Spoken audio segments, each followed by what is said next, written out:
שלום, שמי אבי כהן, מבית חרושת שיש כהן. אני בענף השיש כבר למעלה מ10 שנים, ורציתי היום לתת לכם טיפים בנושא איך בוחרים שיש גרנית למטבח. שיש גרנית. שיש גרנית, אתם בוחרים, דבר ראשון אתם מסתכלים על הלוח. מסתכלים שהלוח נקי, שאין עליו סדקים. ודבר שני, אתם רואים שהצבע מוצא חן בעיניכם. לדוגמה, שיש גרנית הוא מאוד דומיננטי במטבח, לכן אם אתם לוקחים שיש גרנית, חשוב תמיד להסתכל איך זה ייראה ברצועה של רוחב של השיש 70 סנטימטר, ואיך זה ייראה לאורך כל המשטח כולו. עכשיו, בנוסף, בגרניטים יש גם את הקבוצה של הבהירים, את הגרנית הבהיר, יש את הכהה ויש את הגרנית שזה בעצם השקוף, שזה אוניקס. אוניקס למעשה זה שיש שקוף לגמרי.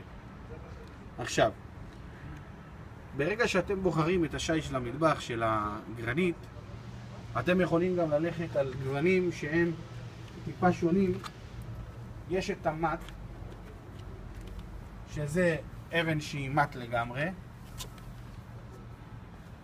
זה מט מוברש, שזה בעצם נותן לכם הרגשה של טבע, ממש טבעי, כמו סלע בטבע. ויש גם כן את האבן הזאת, שיש בה מעין קסקסים זוהרים. עכשיו, אני כאן נמצא בשיש בן אלי, שהם יבואנים הגדולים ביותר בארץ לאבן גרנית. וכאן בעצם אנחנו יכולים לראות גוונים מאוד מאוד מיוחדים, כמו למשל את הטרופיקל,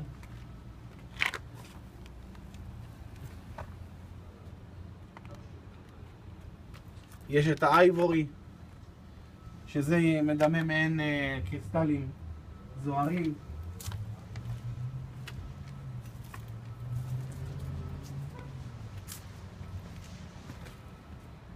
יש את הסילבר כאן,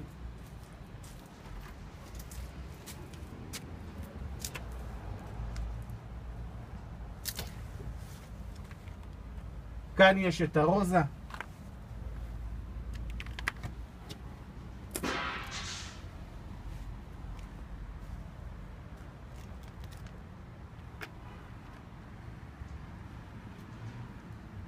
כאן יש בלו פרל. שימו לב,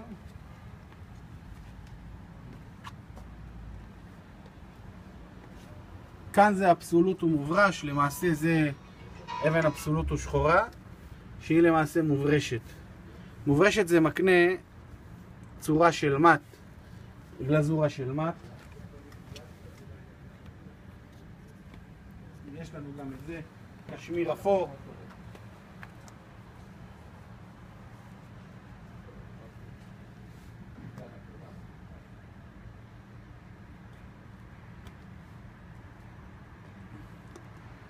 מטליקוס.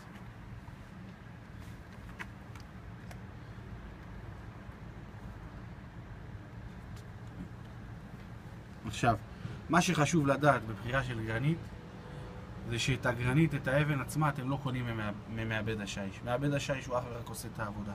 אתם קונים, רוכשים את הלוחות מהיבואנים, כמו שפה ברחוב גיסי 84 בפתח תקווה יש את שיש בן אלי.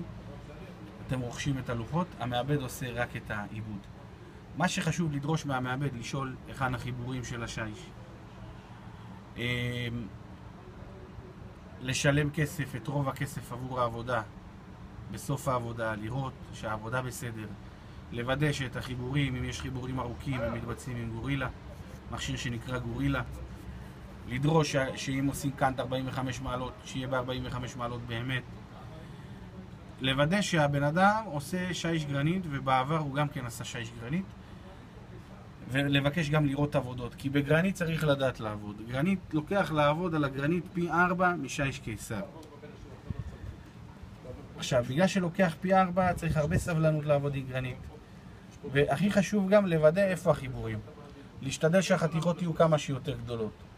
אם צריך מנוף, לא לחסוך. אפילו תגידו למעבד השי שאנחנו נביא מנוף על חשבוננו. ואנחנו נמשיך להראות לכם, יש גם אבן קוורץ. זה אבן קוורצית, גרנית קוורצית. זה נקרא תאג' מעל השיש הזה. כאן יש אוניקס שקוף לגמרי. כאן יש אוניקס שקוף לגמרי. מה שאני עוד רוצה להגיד לכם, שבאוניקס למשל אתם יכולים לשים מנורה מלמטה, לשים ספוטים ואז השיש כולו זוהר. זה גם מעבד השיש שצריך לעשות הכנה. צריך שיהיה הכנה גם לבקש מהנגר, להודיע לו שאתם רוצים לעשות תוספות של לד, וגם לאיש השיש שיעשה הכנה ללד. יש גם את השיישים, כאן יש שיש שנקרא סערה, שיש שאני מאוד אוהב אותו. סערה זה נקרא, זה גם כן גרנית, אבן גרנית.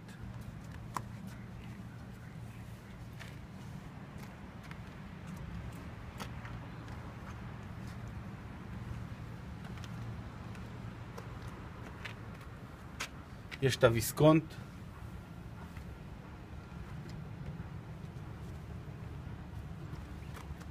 בלטיק בראון.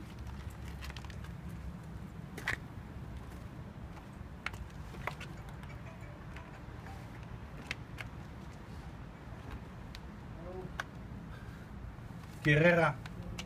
שיש קררה שוודאי כולם מכירים, שיש ותיק, מוכר בעולם.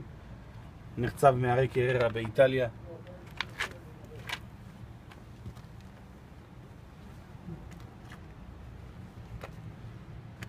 אוקיי, בהמשך אנחנו לא נחסוך וניתן לכם טיפים נוספים. אני מודה לכם על הצפייה ועל ההקשבה. תודה מראש שצפיתם בנו. אבי כהן, שיש כהן.